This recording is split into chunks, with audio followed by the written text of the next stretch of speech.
Watch out. Uh-oh, busted. Uh-oh. Uh-oh. Look out. Give us a minute. Guys, we're recording. Can you just wait a minute? Sorry. It's 5 minutes tops.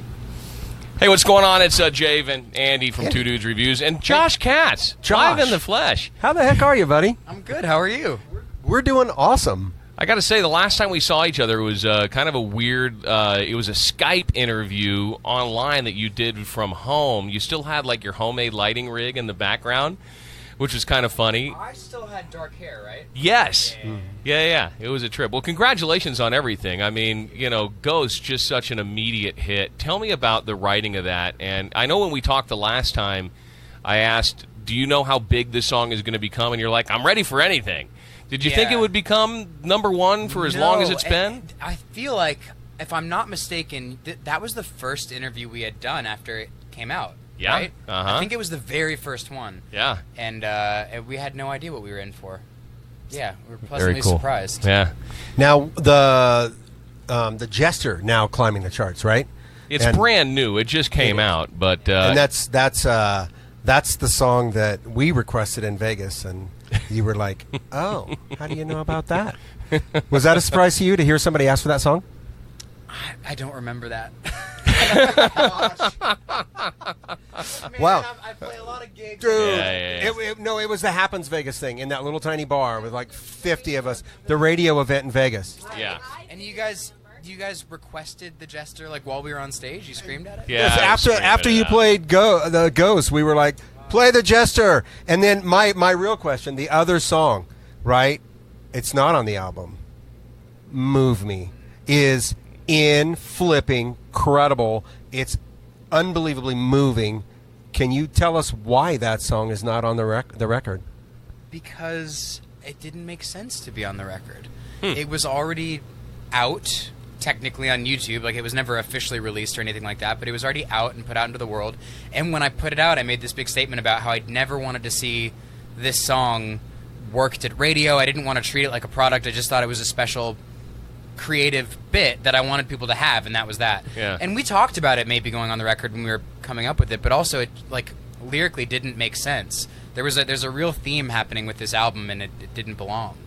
Fair enough. So you see maybe that song coming, your thought process maybe changing later down the road. Could be like a B-side somewhere. I don't know, but I just wonder. I think more people should hear it. I mean, without having to go to YouTube to see it. We have been scheming ideas for what we should do with that song, because it's the only thing that we've ever put out like organically without any help, just like got 1 million views. It was the only thing that's never really happened in our careers before. Like, all the other things are like, well, there's this whole machine behind this. Ghost has however many million views on YouTube and streams, but that was the only thing that was just like purely organic, and so we don't want to just let that be. I don't know. I'm on the fence about it. Now that it's been enough time, I'm not like as concerned with it. If the radio wants to play it, they can play it. I just don't want it to turn into a product. That's right. all. Yeah. It would be really Fair cool enough. if it was organic and people just started picking it up. But I think there's still plenty of life and plenty of music on OK, I'm Sick to have course. 3, 4, 5 singles down the road. Yeah. I wasn't taking away from that, by the way. That's a beautiful song, and I love it, and hopefully you'll play it tonight. I'm curious what changed between the last record that you did and then Big Machine and then doing this new thing, because it seemed like you kind of stepped up to the plate and then shit got weird, and then you stepped back, recomposed, and then came back again. Tell me about that. What changed? What's different? Are you saying between the EP and the album? Yeah. We were just a completely different band. We were a lot younger. And the songs on that EP were just like a compilation of songs that we had written up until that point. Yeah. And that's sort of what it was. And once the band started doing better and we were receiving all this validation, and there were certain little bits of like lyrical content from that and from Move Me and from other things that we were like starting to put out and show people, they were like, well, you have something really special. And then we just sort of ran with that. And we moved to Big Machine, and we had all of these opportunities. We're like, well, let's really be something special. Let's not just be another rock band with cool riffs. So, like, let's really put effort into making something that's that people are gonna like. That's gonna turn people's heads. People To me, the care album, about. the new album comes off a bit controversial. You deal with really raw stuff that might evoke some emotion from some people. Everything from suicide to PETA to government and and F the establishment, the current establishment, to the internet and the dangers of that. Tell me about your home life a little bit and growing up. Do you have a better relationship with your mom or your dad? I don't have the greatest. I've been working on my relationships with both of my parents. Nothing against them, but I've just, everybody has their own personal issues with their family, and that's that. And no, my home life. It's not like my home life was that crazy. It's that I'm very observational with the world, and I care a lot about morals and understanding what's moral and what's not. And this record just ended up being such a 2018, because that's when it was written technically, but 2018, 2019, this generation, observational, creative piece. And so it's about all of these things that are like constantly, in our faces, the internet stuff and so many different things and political things and whatever else. And they're just like, some of it is opinionated and some of it isn't. Some of it's talking about these things but with no opinion from a completely neutral perspective, just to get people to think about this stuff in different ways. So when you write a song like Ghost, that's not personal experience, or is that from an experience of someone or your own personal experience? Ghost is different. Like songs like Ghost and 24 and Xana X, like those songs are a very specific thing that are personal to me. The rest of the album is more what I'm referring to as like the observational current thing. Yeah, I have a panic disorder, and like I admit it. Okay, I'm sick. That's kind of what that's about. It's like I have this issue. I'm on meds for it. I've been on meds for it, and I've gone through periods where I didn't have meds, and I was an absolute train wreck, and I didn't want to do music anymore, and I didn't want to live anymore, and I've just had all of these feelings and these fears and experiences, and I wrote about them. Thank you for sharing those. Yeah. Do you find it more difficult doing stuff like this in a small, intimate situation than being up on stage in front of 10,000 people, or being in front of the big crowd? Is that what gives you more of that angst and panic? It depends on the day, honestly. Yeah, because I can do a stage announcement at something like this and be totally cool with it, but talking in a conference room to 10 people just freaks me the hell out. Yeah. I used to hate all of it. Yeah. I used to have a hard time doing anything, like even having a conversation with a person, with a friend who I haven't talked to in a while, who I don't feel like totally comfortable with. I might start to get anxious, like start sweating and freaking out and have to exit the situation. So it's like that feeling is the same across the board. I've just been getting better progressively, like as a whole, and so it's hard for me to distinguish if this is more difficult than that, because I'm just doing better in general. And that's quite a remarkable dichotomy, to have this issue, whatever, but to choose music as a career. When did was it always your plan to be a musician? I had the plans of being a musician before I had the issues.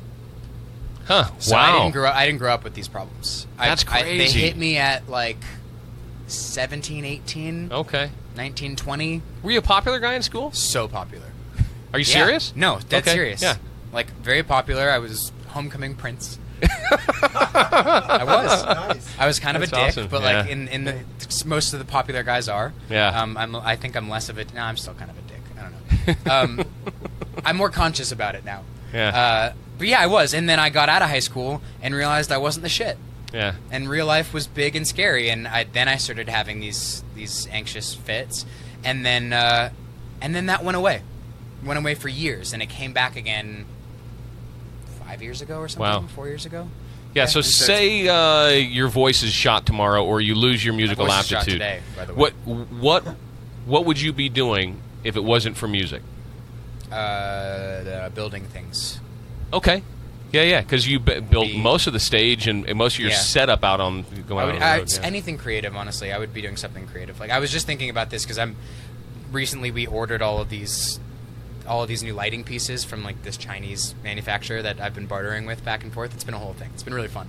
But I could fully be the guy wearing all black behind the scenes, like setting up the stage and doing the sound, like doing all of that stuff, and not be the performer, and I would be just as happy. It's interesting, Johnny from Nothing More. You guys were out on tour with them for a long time. The last time they were here in Reno, Johnny is a big fan of building stuff, and he actually built a soundproof area to make a studio in the bus. And I think 3 or 4 days later, the fire marshal told him, you got to rip that shit out. Why was the fire marshal on his bus? Good question, but I know he got some heat for it. He spent an entire... That's the story they told us. Was that the fire marshal said you got to take that door down. Yeah, right? yeah. Or maybe the bus company, or it was against the regulations or something. You got to be careful with these things. We wouldn't do that anyway because we can't really ride on tour. We're not good at it. Yeah, yeah. Actually tried the other night. It was a big failure. Yeah. Is the Shinedown tour the biggest, tour that you have been on as far as audience tonight? Yeah, if you don't count festivals. Yeah. Because we've done the festival circuit where those are big, but I think just supporting a band, is probably the biggest one we've done. And then up next, headline tour. Is that going to be a lengthy tour? Well, I know you're playing Aftershock in Sacramento, which means you won't be playing here in Reno, but God, it'd be great to see you guys doing a headline, a club tour here in town, because you're so great just at making eye contact with everybody. It's a real gift when you go to a show and you see a front man who makes everybody in the audience feel like you're talking just to them, and you have that gift. It's a little freaky, actually. I was going to say, is that conscious? Are you conscious of that, being present and being intimate with your crowd? Yeah. Yes. Yeah. There are moments when I might slip out of it, and I have to push myself back into it because I'm like, I'm not performing. When I play a show every single night, it becomes like second nature, and I have to sometimes force myself to be in the moment, to remember what I'm doing, that there's people here watching, and I'm not just like, But also, there's certain songs where I have to be that way. Yeah. It's just like I can't get through them unless I'm like connecting with people. Promise me. Yeah. Listen to that song 5 times, and I went, it's poppy, it's fun, it's good. And then I listened to the lyrics, and I went, oh my God, had to pull over the side of the road and get a tissue because I was tearing up thinking about my wife and I and the message behind the song, right? Brilliant songwriter. I really appreciate what you've given to the world with this album. It's dynamite. I know you have a lot of other stuff going on, so I want to try and wrap this up. But sure. I think, did you say you had a question about musicals? Because we talked about your love of musicals. Did you have some question that was relating around that? Musicals? Yeah. No, it wasn't musicals. That was somebody else. Okay. Well, I remember we talked about your love of musicals. Yeah. Okay, you're going to do a cover song on the next record. It's going to be a piece from a musical. What's it going to be? Not like this is going to happen, but just spitballing. Something from Rent. Okay. Yeah. All right. Life Support from Rent. Life Support. What was the song Tits and Ass? That's the only one that I remember. Was that from a chorus line? Tits and ass. It could have been from Chicago or I think it was a chorus line. Could have been. That would Chicago be a good one to cover, too. I'm Jave. He's Andy. Josh Katz from Badflower. It's Two Dudes Reviews. Thank you, Josh. Of course. Thank you, guys. Cool, brother. Yeah. Nice to actually meet you and hang out.